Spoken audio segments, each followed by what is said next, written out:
তো আমার সামনে এখন রয়েছে তিথি। ওই নামটা বারবার ভুলে যাচ্ছি, ওর তিতলি, সরি তিতলি। তো তোমার কি কি ইনকোয়ারি রয়েছে একটুখানি বলো, কেমন সাজতে চাইছো? তোমার মতন যেটা ভালো হয়, যেরকম ভালো লাগবে বলে তোমার মনে হয় সেরকম তুমি সাজতে। ওকে এমনি ভীষণ মিষ্টি লাগছে দেখতে, তো দেখা যাক ওর লুকটা কমপ্লিট হলে কিরকম লাগে। ও বলেছে আমার মতো করে যেরকম আমি ভালো লাগবে সেভাবে সাজিয়ে দিতে। তো চলো লুকটা হওয়ার পর তোমাদের সাথে ডাইরেক্ট দেখাচ্ছি। চলো আজকে গল্পে গল্পে আমার এই মিষ্টি ব্রাইডটির মেকআপ টিউটোরিয়াল তোমাদের সঙ্গে শেয়ার করি। মিষ্টি কেন বললাম? তোমরা দেখেছো ভিডিওর প্রথমেই যে স্কিন টোনটা কিন্তু ডাস্কি, বাট স্কিন টোনটা ডাস্কি হলে ওর চোখ নাক মুখ ছিল সত্যিই সুন্দর, আর স্কিনটাও ছিল ভালো। এই জন্যই আমি সবসময় বলি, ইভেন নিজেও সেটা মানি, যে স্কিন টোনটা যাই হোক সেটা ম্যাটার করে না, ওটা ভগবানের দান, সেটাতে আমরা কিছু করতে পারবো না। কিন্তু যদি কিছু করতে পারি সেটা হচ্ছে স্কিনটাকে সুন্দর করা, স্কিনের কোয়ালিটিটাকে সুন্দর করা, স্কিনটাকে গ্লোয়িং করা, স্মুথ করা, স্কিনে কোনো রকম অ্যাকনে প্রবলেম থাকলে সেগুলোকে সুন্দর করে প্রিপারেশন করে করে সেগুলোকে দূর করা। স্কিন যদি ভালো হয়, যতই তুমি ডাস্কি হও ফেয়ার হও, লোকে তোমায় কিন্তু তোমার স্কিন নিয়ে তারিফ করবে, তোমার মুখে একটা আলাদা সৌন্দর্য লাগবেই লাগবে। তো স্কিন কালার যতই ডাস্কি হোক না কেন সেটা কোনো ম্যাটার করে না, ম্যাটার করে স্কিনটা কত তুমি ভালো রাখছো, সেটা কিন্তু পুরোপুরি তোমার হাতে।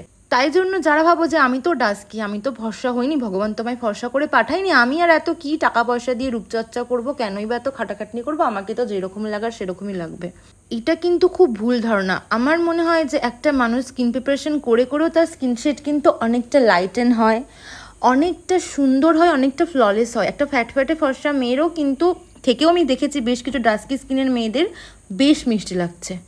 আজকের আমার এই ব্রাইডটির ডিমান্ড ছিল, মানে ও সবটাই আমার ওপর করতে বলেছিল, কিন্তু ও বলেছিল ওর বেসটা যেন ব্রাইট হয় আর একটু গ্লোয়িং হয়।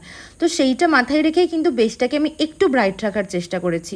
তোমরা সেটা দেখে বুঝতে পেরেছি আশা করি, যে স্কিন টোনের থেকে ব্রেসটা কিন্তু একটু ব্রাইট রয়েছে।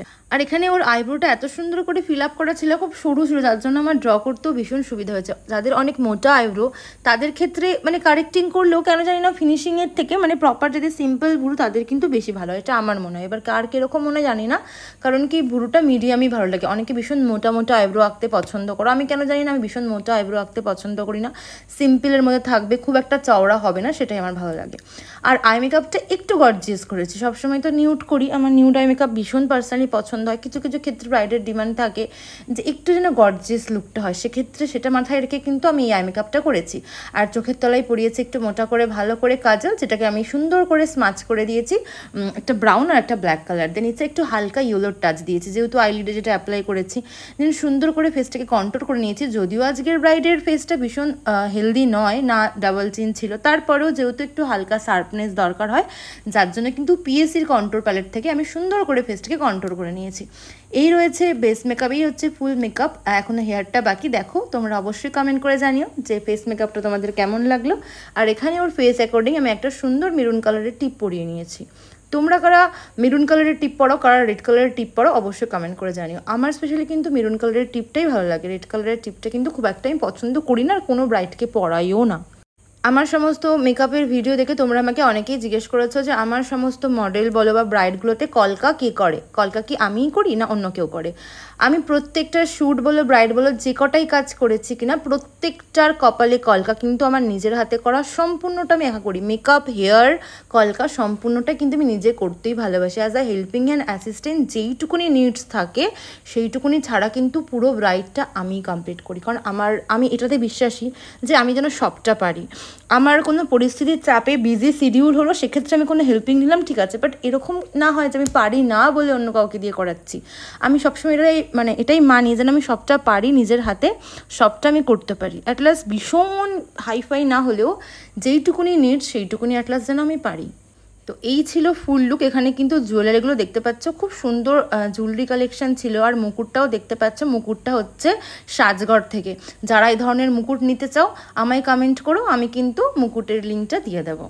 আজকের ব্রাইড বলছিল যে দিদি তুমি কত সুন্দর সুন্দর ফটোশ্যুট করো, কি সুন্দর সুন্দর পোজ দেয়, আমি একটু হাতটা এরকম ঘুরিয়ে পোজ দেবো। তোকে আমি বলে দিলাম যে হাতটাকে এরকম করে টানো, ভালো লাগবে, আর স্মাইল রাখো ফেসে, তাহলে তোমাকে এমনিই সুন্দর লাগবে দেখতে। তো সত্যি কথা ভীষণ মিষ্টি লাগছে আমার এই মিষ্টি ব্রাইডটিকে। আর তোমাদের কেমন লাগলো ভিডিওটা অবশ্যই লাইক কমেন্ট শেয়ার করে জানিও। চলো তাহলে তোমাদের সঙ্গে একবার বিফোর অ্যান্ড আফটার লুকটা শেয়ার করি। এই ছিল বিফোর লুক আর এই হলো ব্রাইডের আফটার লুক। লুকের ট্রান্সফরমেশনটা তোমাদের কীরকম লাগলো অবশ্যই কমেন্ট করে জানিও।